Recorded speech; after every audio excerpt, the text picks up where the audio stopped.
Good morning, my name is Umberto Mucci, this is We the ItaliaNews, a daily podcast regarding Italy during coronavirus times. Today is Sunday, May 31, and another month has gone. This is the third month from the beginning of this. Yesterday there were 416 new cases, 100 less than the day before, the third lowest number since the start of the lockdown. And Lombardy's figures are also getting better.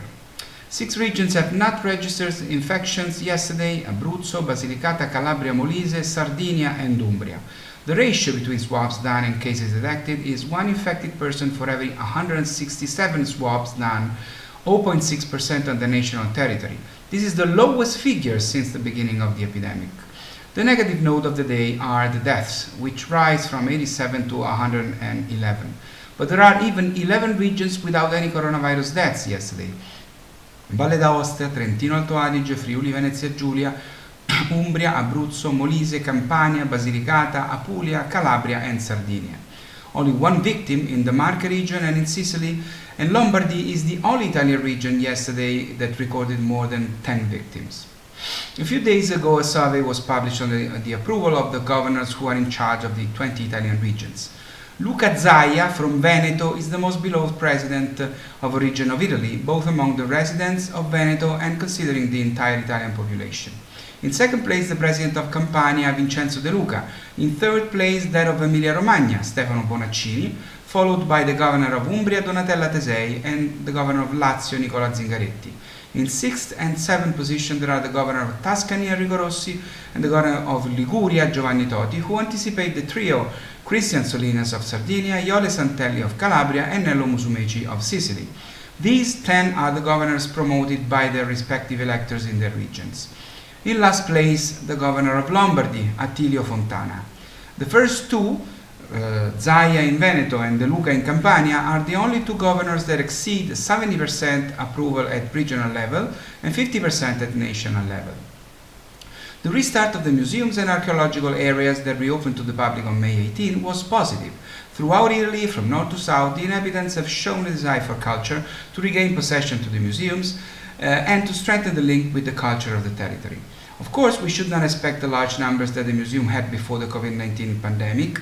At the moment, they are at least 20 times lower than those of the normal regime. Moreover, we must take into account the fact that until June 3, being still forbidden to travel between regions, museums can only be visited by the public in the region where they are. But everyone agrees that the restart has been positive. The work done online by many during the weeks of confinement has paid off, and many have approached the museums. Visitors know that the risk of museums are low, that they are places that were missed, and that they will be an important base from which to restart a country that has been hit very hard but is ready to rise again.